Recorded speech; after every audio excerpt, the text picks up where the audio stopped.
Assalamualaikum warahmatullahi wabarakatuh. Kami dari kelompok 2 akan menjelaskan tentang unit kerja yang telah kami bentuk, yaitu adalah unit kerja tembakau Tingwe. Akan tetapi sebelum kami dari kelompok 2 akan menjelaskan lebih jauh tentang tembakau Tingwe yang telah kami dirikan, izinkan saya selaku moderator dari kelompok 2 ini memperkenalkan diri dan memperkenalkan anggota dari kelompok 2 ini. Yang pertama adalah saya sendiri, nama saya adalah Johan Surya Utama, bernomorkan NIM 241220054, serta juga ada anggota dari kelompok 2, yakni ada Reksi Bayu Permana, kemudian ada Azmil Kuria, Muhammad Wildan Al-Ghifari, serta Muhammad Iman Jazuli yang sama-sama dari kelas S1 Manajemen 4A Malam. Jadi Tingwe, apa sih itu Tingwe? Tingwe adalah akronim dari Nglinting Dewe, atau secara bahasa Indonesianya adalah membuat rokok sendiri. Kenapa sih memilih Tingwe? Karena pada era modern, termasuk pada masa pandemi ini, ternyata masih banyak kaum muda yang menikmati cara tradisional seperti ngelinting. Dengan banyaknya orang yang menyukai budaya ngelinting ini, kami melihat sebuah peluang usaha yang sangat bagus untuk membuka toko tembakau. Tidak hanya tembakau, tapi kami juga menjual serta menyediakan peralatan untuk membuat rokok linting tersebut. Dan pada akhirnya toko kami dengan nama Tembakau Grejo berdiri. Toko tembakau yang mengambil hasil panen langsung dari petani, sehingga petani lokal diharapkan akan sejahtera. Melinting sendiri adalah sebuah budaya khas Nusantara sejak lama. Maka ketika kita melinting secara tidak sadar, kita juga melestarikan kebudayaan nenek moyang kita dahulu kala. Dan ini adalah contoh produk yang dijual yang berada di unit kerja kami selain tembakau. Ada kertas tembakau serta alat linting. Dari tembakau sendiri pun ada berbagai macam rasa. Bisa dilihat ada rasa coklat, green tea, keju, yang mana bisa disesuaikan dengan selera kita masing-masing. Disampingkan melestarikan budaya Nusantara, Tingwe atau Nglinting Dewe juga salah satu jalan keluar di kala harga rokok konvensional atau rokok pabrikan kian tak terjangkau. Belum lagi ditambah harga cukai yang makin melambung tiap tahunnya. Biasanya rokok konvensional dengan harga 20.000 hanya mendapatkan sekitar 12-16 batang rokok saja. Akan tetapi Tingwe dengan harga yang sama bisa mendapatkan hingga puluhan batang rokok. Terbayang betapa jauh perbedaan antara membeli rokok konvensional dengan melinting sendiri. Itulah mengapa Tingwe bisa menjadi salah satu alasan perokok yang mempunyai uang pas-pasan untuk kaum mahasiswa khususnya, agar tetap bisa merokok dengan bahagia. Kemudian untuk segmentasi pasar akan saya lempar kepada salah satu anggota kelompok saya yang lain, yaitu Mas Reksi Bayu Permana. Silakan Mas Reksi Bayu Permana untuk menjelaskan tentang segmentasi pasar serta beberapa slide selanjutnya. Terima kasih.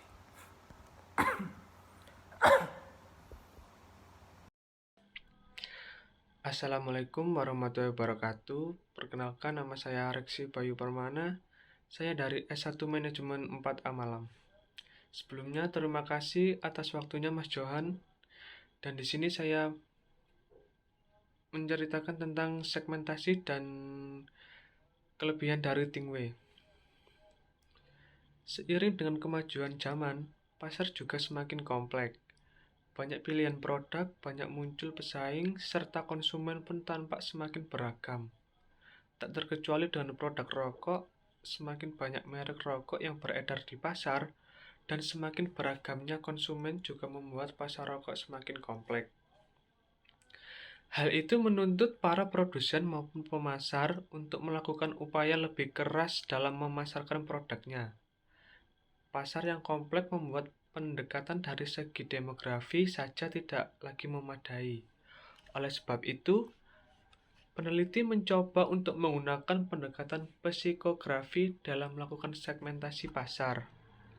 Segmentasi pasar dari tembakau gereja sendiri pada awalnya adalah para penikmat Tingway yang sebagian besar adalah laki-laki berusia 30 tahun ke atas.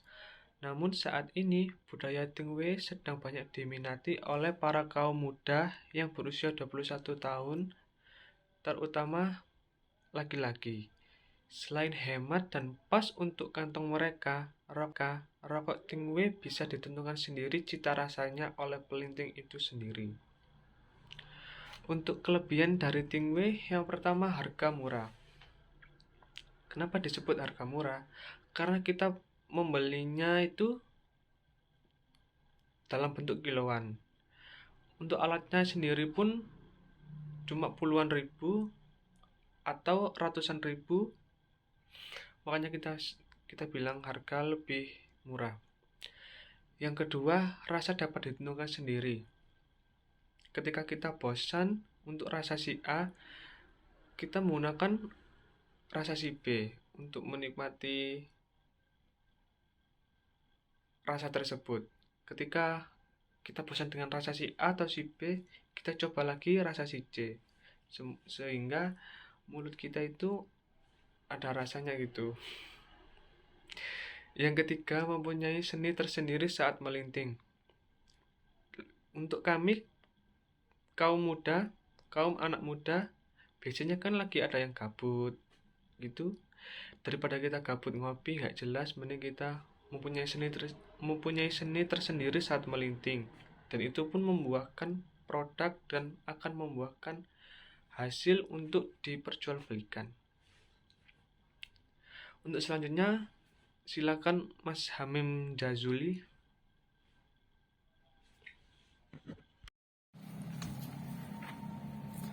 Kompetitor terbesar kami tentu saja rokok konvensional. Akan tetapi kami tidak terlalu memperdulikan hal itu, karena seperti yang saya katakan di awal, terkait melambungnya harga cukai setiap tahunnya yang otomatis akan membuat harga rokok konvensional itu sendiri kian melambung. Jadi, menurut saya Tingway ini hanya masalah waktu sampai orang yang menyadari kalau rokok konvensional memerlukan banyak pertimbangan untuk dibeli dan memilih untuk pindah haluan menjadi perokok Tingway. Selain itu, toko tembakau lainnya juga menjadi salah satu kompetitor kami. Pada tembakau gereja menyediakan free fester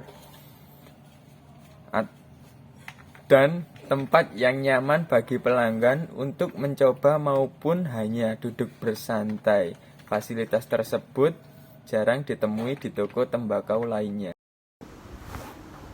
Terima kasih atas penjelasannya mengenai kompetitor dari usaha kami, Mas Imam Jazuli. Untuk selanjutnya kita akan melanjutkan pembahasan atau penjelasan mengenai permasalahan, yang mana permasalahan itu terbagi antara permasalahan internal beserta permasalahan eksternal, yang mana akan dijelaskan oleh Mas Wildan dan Mas Reksi. Itu kepada Mas Wildan beserta Mas Reksi, waktu dan tempat saya akan persilahkan. Assalamualaikum warahmatullahi wabarakatuh. Perkenalkan, nama saya Muhammad Wildan Al-Ghifari. Saya dari Prodi S1 Manajemen kelas 4A Malam. Di sini saya akan menjelaskan permasalahan internal. Dan saat ini, permasalahan internal sudah diketahui ada 4, tentang proses produksi, sumber daya manusia, keuangan, dan lingkungan. Untuk proses produksi, kita masih menggunakan proses tradisional. Dan untuk sumber daya manusia, tentang kurangnya tenaga ahli dalam peracikan pembuatan flavor. Dan untuk keuangan, usaha rintisan yang semakin berkembang pastinya akan membutuhkan modal yang besar juga. Dan untuk lingkungan, tentang pembuatan tingwe tidak lepas dari bahan kimia, sehingga bisa berdampak buruk bagi lingkungan. Dan untuk penyelesaiannya, proses produksi melakukan penambahan mesin produksi untuk produk SKM, sigaret kretek mesin, dan menambahkan SDM atau tenaga kerja untuk produk SKT atau sigaret kretek tangan. Melihat dari kelemahan perusahaan, strategi bisnis yang bisa dilakukan adalah dengan menambahkan mesin produksi, karena kelemahan dari perusahaan disebabkan oleh jumlah produksi yang dihasilkan tidak sebanding dengan permintaan dalam pasar. Dan untuk sumber daya manusia, proses seleksi yang tepat dan dibarengi dengan pelatihan tenaga kerja yang dapat memberikan keuntungan bagi perusahaan. Dan untuk lingkungan, pembuatan tempat khusus limbah dan cara pengelolaan limbah kimia secara tepat dan benar. Dan terakhir, untuk masalah keuangan, perlunya perusahaan menambahkan modal dan aset yang diharapkan agar perusahaan dapat berkembang pesat. Jadi kesimpulannya, pokok dari akar permasalahan ini untuk masalah keuangan. Ketika keuangan sudah mencukupi, maka masalah-masalah yang ada pada proses produksi, sumber daya manusia, dan lingkungan akan teratasi dengan mudah. Contohnya semisal proses produksi membutuhkan mesin, pastinya akan membutuhkan biaya juga. Dan untuk penambahan SDM agar produksi bisa memenuhi permintaan pasar, dengan menambah SDM pastinya juga membutuhkan keuangan yang lebih.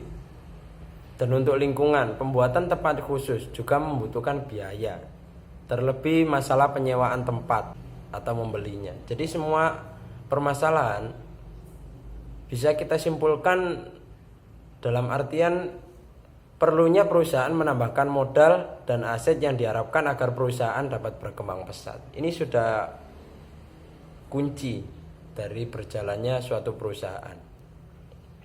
Sekian penjelasan dari saya. Untuk penjelasan masalah eksternal dilanjutkan oleh teman saya, Kak Reksi.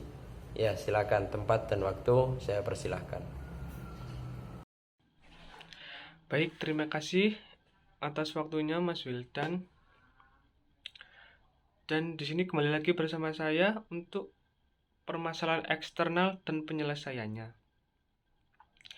Untuk pajak dan cukai, tingginya nilai pajak dan cukai. Harga cukai pun tiap tahun semakin melonjak naik tinggi, sehingga pajak pun ikut naik. Untuk bahan baku, mahalnya harga bahan baku dan panjangnya alur distribusi pembelian bahan baku. Kenapa dibilang mahal? Karena segala sesuatu pun sekarang semakin mahal. Minyak mahal, bensin mahal, semua pun ikut mahal. Harga bahan baku untuk rokok pun ikut mahal. Dan panjangnya alur distribusi. Panjangnya alur distribusi ini pun ketika kita membeli bahan bakunya di daerah A, kemudian habis, kita membelinya di daerah B, habis juga. Kita beralih ke daerah si C, ada tetapi bahan bakunya pun itu kurang. Jadi kita beli lagi di daerah di D. Makanya panjang alur distribusi pembelian bahan baku. Untuk pemasaran, pembatasan periklanan beberapa media. Kenapa ada pembatasan periklanan? Karena tidak semua media memasang iklan rokok. Karena masih banyak di luar sana yang adik-adik di bawah umur yang masih menonton iklan sehingga tidak untuk dicontoh. Untuk penyelesaiannya pun pajak dan cukai. Menghitung HPP dengan membebankan biaya tersebut pada konsumen sehingga perusahaan tidak mengalami kerugian sebanyak mungkin. Untuk bahan baku, menggunakan produk bahan baku sejenis dengan harga yang lebih terjangkau tetapi tidak melupakan kualitasnya. Pemasaran. Merencanakan lebih matang pemasangan iklan dengan strategis serta mempertimbangkan bahwa iklan yang akan dipasang itu dapat memberikan kontribusi bagi penjualan perusahaan. Karena pajak reklame yang ditetapkan pemerintah untuk rokok memang lebih tinggi. Terima kasih Mas Reksi atas penjelasannya mengenai permasalahan eksternal beserta penyelesaiannya. Untuk selanjutnya akan dilanjutkan pembahasan serta penjelasan mengenai survei produk yang akan dijelaskan serta dipresentasikan oleh Mbak Asmil Kuria. Untuk Mbak Asmil Kuria, waktu dan tempat saya persilahkan. Baik, terima kasih atas kesempatan yang telah diberikan. Perkenalkan, nama saya Asmil Kuria dari Prodi S1 Manajemen 4A Malam. Di sini saya akan menjelaskan mengenai survei produk Tinkwe terhadap 15 perokok aktif usia 20 tahun sampai 50 tahun. Dalam survei ini, kita menemukan beberapa masalah yang ada pada produk Tinkwe. Masalah ini muncul karena beberapa hal.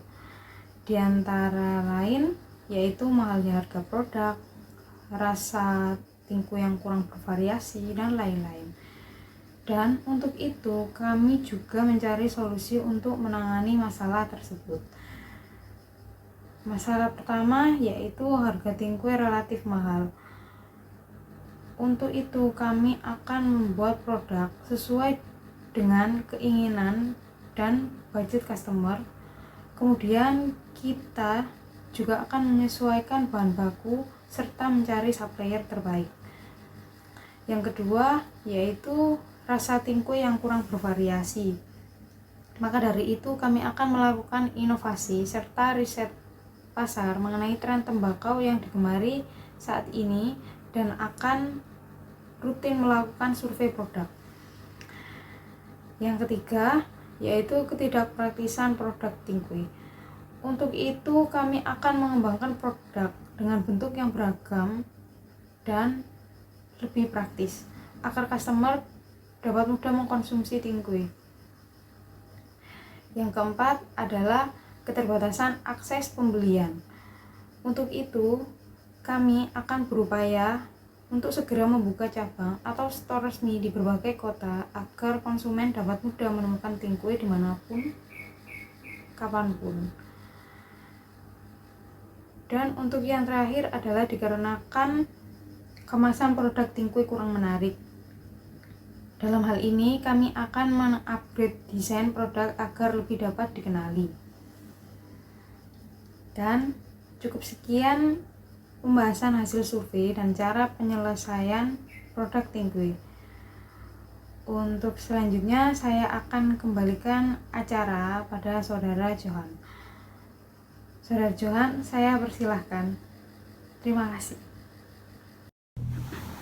Berikut tadi merupakan penjelasan dari anggota kelompok 2 tentang usaha kami, produk kami mengenai tembakau Tinkwe. Saya selaku moderator akan sedikit menarik kesimpulan atau mungkin bisa dibilang pandangan orang awam ya terhadap tembakau Tinkwe ini. Pasti mereka bilang seperti ini, tembakau tingwe lo tidak efisien dari segi mana? Ya tentu tidak efisien dari segi waktunya. Ya karena kita harus melinting rokok itu sendiri, membuat rokok itu sendiri sebelum bisa dinikmati. Berbeda dengan rokok konvensional ini, yang mana ya sudah jelas rasanya pasti enak. Dan tentu saja rokok konvensional ini sudah disajikan dengan bentuk rokok, sehingga kita langsung bisa menikmati rokok konvensional tersebut. Ya tentu saja ya Mas ya, namanya rokok tingwe ngelinting dewe. Jadi ya kita harus membuat rokok itu sendiri. Itu jika kita melihat dari sisi efisiensi. Tapi jika kita melihat dari sisi seni, kita harusnya bangga. Kita bangga sebagai perokok tingwe. Karena apa ya? Saat kita tingwe, secara tidak sadar, kita ini ikut melestarikan budaya nenek moyang kita dulu. Dikala teknologi sedang gencar-gencar seperti ini, dikala modernisasi seperti ini, kita masih melaksanakan tradisi nenek moyang kita, tradisi dahulu kala. Jadi ya kita sebagai perokok tingwe ya tentu saja sangat bangga. Karena ya saya melihat dari sisi seni tersebut. Jika Anda memang melihat dari sisi efisiensi waktu, ya silahkan Anda bisa memilih rokok konvensional.